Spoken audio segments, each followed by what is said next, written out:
Buenos días, estudiantes. El día de hoy vamos a proseguir con el tema de lógica. Lógica va a ser una rama de la filosofía que va a ser fundada por Aristóteles. Para poder entender la presentación que tenemos a continuación, tenemos que tener en cuenta que Aristóteles provenía de una familia de médicos en la antigua Grecia. Aristóteles va a heredar de sus padres médicos lo siguiente. Para Aristóteles, todo está determinado por causas. ¿Qué significa eso? Piensen hoy en el COVID-2019. Lo importante en este momento para los médicos y científicos no es determinar los síntomas, ya se conocen. Lo importante es determinar qué está detrás de los síntomas. Significa que para Aristóteles va a ser importante siempre qué causa qué. Y las causas finalmente lo que nos va a ayudar a entender la manera como funciona la lógica. La lógica precisamente va a ser el estudio para determinar, mejor dicho, si hay argumentos válidos o inválidos, correctos o incorrectos. ¿Por qué? Los seres humanos necesitamos comunicarnos y nos comunicamos por medio de argumentos. Esos argumentos nosotros los tenemos que hacer para vivir en sociedad. Nosotros no vivimos aislados, nosotros necesitamos de los demás y constantemente, sin darnos cuenta día a día, necesitamos argumentar. Lógica viene de logos, que significa pensamiento. Para Aristóteles, los animales son animales racionales. Por lo tanto, lo que causa los razonamientos es la razón. Y finalmente, los razonamientos se van a expresar por medio de lo que se va a llamar en lógica proposiciones. La manera como los argumentos, la manera como esos argumentos se me manifiestan va a ser por medio de las proposiciones. Entonces, de acuerdo a eso, tenemos que tener en cuenta que una proposición, es decir, un argumento, tiene tres partes: premisa 1, premisa 2 y conclusión. ¿Quién establece eso? Aristóteles, para poder determinar finalmente cómo los seres humanos producimos razonamientos. Entonces vamos a ver un ejemplo. Aristóteles va a ser retomado especialmente en la Edad Media para poder justificar la existencia de Dios, o también para guiar el pensamiento de los filósofos medievales. Hablemos, por ejemplo, de Santo Tomás de Aquino. Un ejemplo, para San Agustín de Hipona, él va a establecer la siguiente proposición. Para él, el pasado ya no es, el futuro no ha sido, por lo tanto, solo existe un permanente presente. Entonces, como ustedes pueden ver, hay una premisa que me afirma, hay una premisa que le sigue a ella que también me afirma, y hay una conclusión. Las proposiciones pueden ser afirmativas o negativas. En este caso son afirmativas. Tengo que tener en cuenta esta, para poder decir esta. ¿Qué significa eso?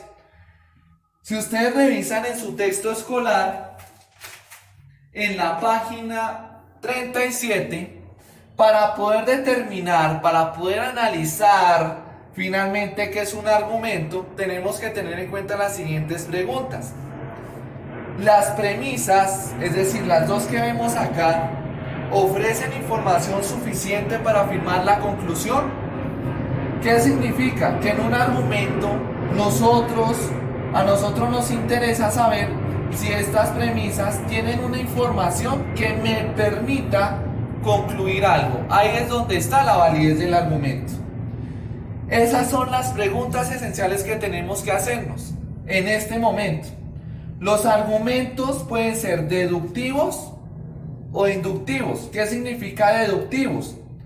Que nosotros partimos de la presuposición de que la premisa 1 y la premisa 2 son verdaderas. Es decir, que el significado que tienen esas frases van a ser las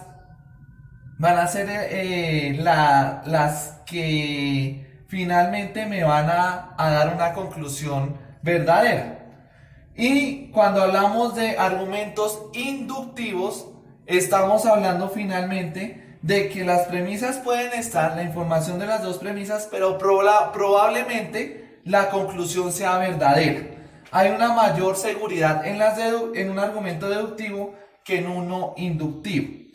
Hagan de cuenta que cuando yo establezco una premisa 1 y premisa 2, son causa de una conclusión. No se les olvide eso, causa. Cuando ustedes les salen de premisa 1 y 2, vamos a hablar de la causa que me va a determinar una conclusión. Resulta que en lógica, ustedes saben que lógica trabaja con variables. ¿Qué significa? Que nosotros tenemos que hablar de estas premisa 1, premisa 2 y conclusión bajo lo que se va a denominar esquemas de inferencia. Los esquemas de inferencia van a ser modelos que me van a determinar, modelos ya establecidos que me van a determinar si un argumento es válido o inválido.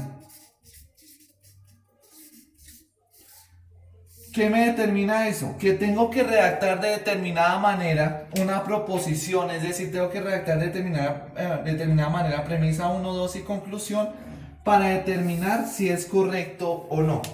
Vamos a ver en ese sentido, entonces, un ejemplo. Entonces, en ese caso tenemos lo siguiente. Premisa 1.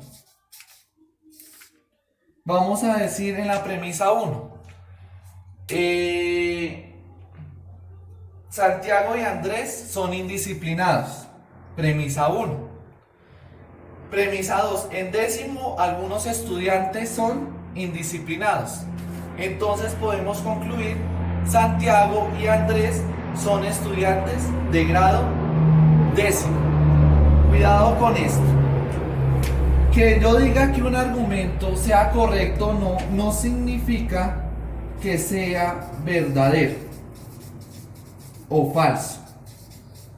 Lo que nos interesa es cómo está organizado el argumento. En su texto escolar pueden encontrar precisamente en la página 39, en datos a la mano, algunos ejemplos de esquemas de inferencia. Hay algunos modelos. Entonces les recomendaría, por favor, que para cada parte de esos esquemas de inferencia reemplazaran cada uno de esos apartados con las variables X y Y. Por ejemplo, dice en la primera parte, si lo primero, entonces lo segundo. Ahí podrían poner lo primero como X y lo segundo como Y. De tal manera que puedan reemplazar y puedan tener eso en cuenta. Eso les enviaré unos ejemplos también ahí en los recursos que les envíe. Lo que necesitamos tener claro, finalmente, es qué hace que un argumento sea válido o inválido. Hay unos modelos y esos modelos se basan en unos modelos matemáticos. Espero haya quedado clara la presentación para que podamos trabajar en los ejercicios del texto escolar. Gracias. Píchele. El rojo. El rojo.